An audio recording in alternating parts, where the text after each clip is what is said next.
8:20 le negaron el voto de confianza al ex presidente del Consejo de Ministros, Pedro Gatteriano. Miguel Antezana, analista político, se encuentra con nosotros. ¿Qué tal? ¿Cómo está, doctor Antezana? Mario, buenos días. ¿Cómo estás?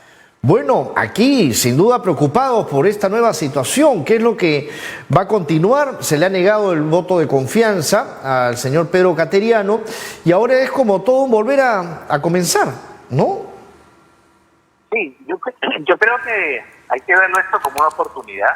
Y es cierto que cuando se nombró a Gatteriano se veía a una persona que iba a tener la suficiente muñeca política para manejar los temas del Ejecutivo frente al Congreso.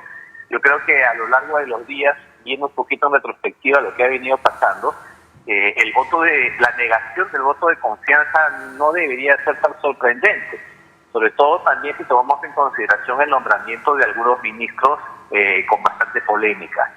Yo creo que también el discurso de Pedro Gatteriano frente al Congreso para precisamente solicitar el voto de confianza también dio pie para tener algún sustento para el Congreso y negarle la confianza que finalmente se sucedió en esta madrugada.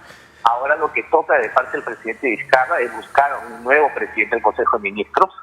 Yo creo que este nuevo presidente del Consejo de Ministros también va a tener la oportunidad de cambiar a algunos ministros polémicos, y no necesariamente me refiero a esos trascendidos que salieron en la noche de que se estaría negociando el voto de confianza, sino de estos nombramientos que me refería hace un momento, ¿no? Ahora, este nuevo gabinete debería de tener personas idóneas, ¿no? Realmente que sean capacitadas y que vayan de acuerdo a la cartera y a la labor que ellos han venido realizando en los últimos tiempos, ¿no? Porque hemos visto mucho que por amistades pues han metido en los ministerios a gente que no va a la par de las carreras o afines, ¿no? O sea, muchas veces las amistades han predominado en este gobierno. Sí, a eso precisamente me refería hace unos momentos.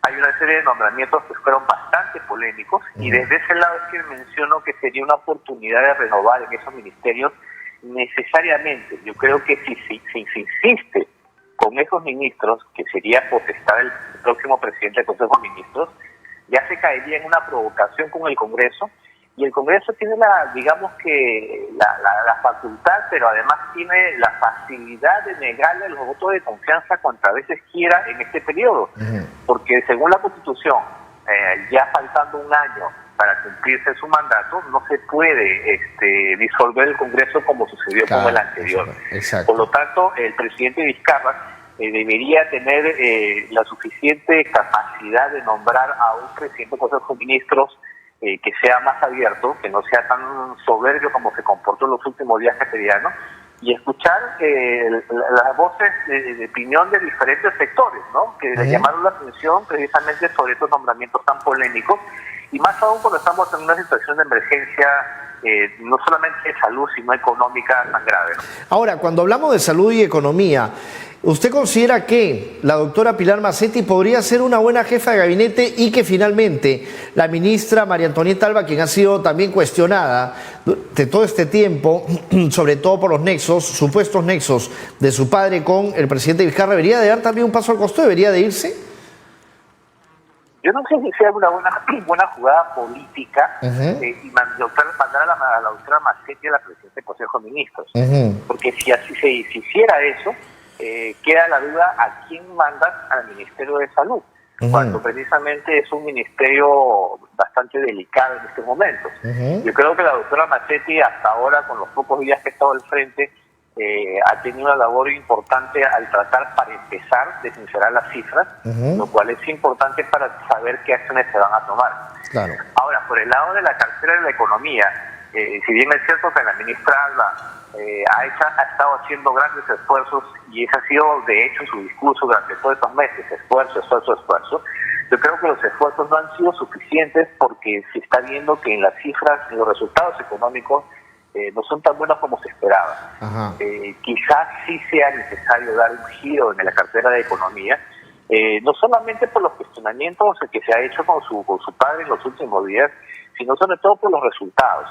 Yo creo que el sector empresarial, y sobre todo el sector de los microempresarios y trabajadores independientes, está bastante golpeado y la confianza con la cartera de Economía está bastante baja en este momento. Ahora, el ministro de Trabajo, por ejemplo, quien también fue cuestionado en su momento, ¿no? Sí, por supuesto. Él quizás es uno de los más cuestionados. Y ayer tuvo la oportunidad, el expresidente del Consejo de Ministros tuvo la oportunidad precisamente de delinear qué plan tenía esa cartera frente a esta crisis. Y lo que se escuchó en ese discurso, de verdad, fueron cosas muy ligeras.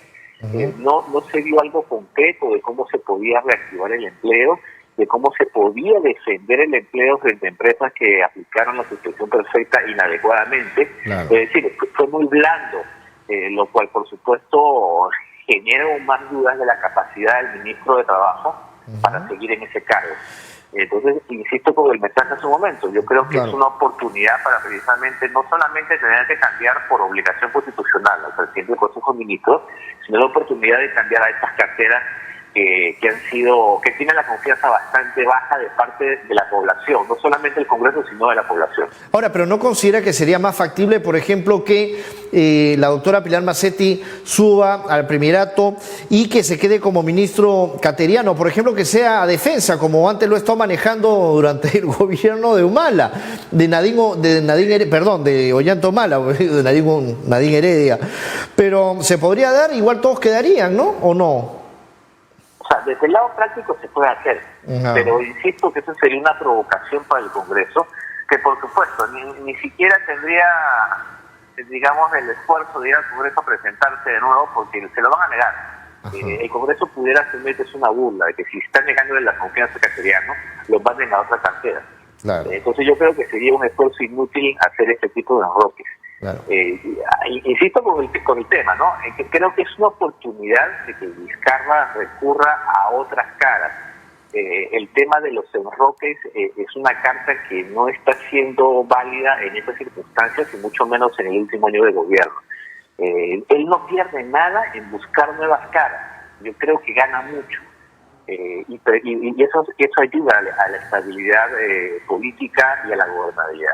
Ahora, pero el tema también está, señora Antezana, que ¿quién podría aceptar en estos momentos estar en un gabinete del presidente Vizcarra? No, porque ahorita la papa está recontra caliente, la situación está difícil, Espinar está explotando, estamos viendo también la agricultura está por los suelos, la reconstrucción del norte que hasta ahora ni arranca con los ingleses, estamos viendo por ejemplo el tema de la economía, que estamos mal, el tema de salud que ha explotado, estamos observando la educación que no sirve actualmente, la que se está brindando, entonces no hay tablets, o sea, definitivamente estamos bajo una crisis y hemos tenido, creo que como nunca, diversos cambios de gabinete. No sé cuántas veces se ha cambiado de gabinete. Es una cosa impresionante. Ningún país se cambia tanto de gabinete. Yo creo que si el presidente Vizcarra sigue viendo solamente a su alrededor, por supuesto que no va a encontrar a nadie. Porque él está precisamente en un entorno muy limitado de personas, de profesionales, que estarían dispuestos a aceptar las carteras ministeriales. A menos que sean sus amigos del tenis, claro. Por eso digo que si solamente ve alrededor, va a haber muy poca gente, y de esa muy poca gente, hay gente que no va a querer aceptar las carteras en los ministerios. Sin embargo, si amplía la mirada, y hace un llamado precisamente a técnicos independientes, no solamente con esa mirada política, porque por supuesto, frente a pocas semanas de empezar el año electoral, nadie se va a querer quemar si alguien tiene aspiraciones políticas en las próximas elecciones. Claro. Pero si se va más allá de eso, de buscar personas que quieran servir al país, que tengan además el apoyo político del presidente Vizcarra para llevar a cabo las reformas, avances, cambios, decisiones que son necesarias, entonces por supuesto que sí puede encontrar a gente. Tomemos en cuenta como ejemplo lo que pasó con el ministro de Trabajo. Claro. Cuando se nombró ministro de Trabajo, una persona que no tiene el perfil para ocupar esta cartera, hubo mucha gente joven que salió a redes diciendo, oye, yo tantas maestrías que he estudiado, tanta experiencia que tengo, y no puedo entrar. Trabajo. Claro. Entonces, por supuesto que sí hay gente dispuesta a servir en el país. Es que la cosa es que Vizcarra tenga la capacidad y tenga la decisión de invitar a esa gente. Sí, pues ha sido muy amable, señora Antezana, como siempre, y muy acertado. Muchas gracias por su participación. Hasta otra oportunidad. Mario, hasta luego. Muchas Miguel gracias. Antezana, analista político bastante claro también.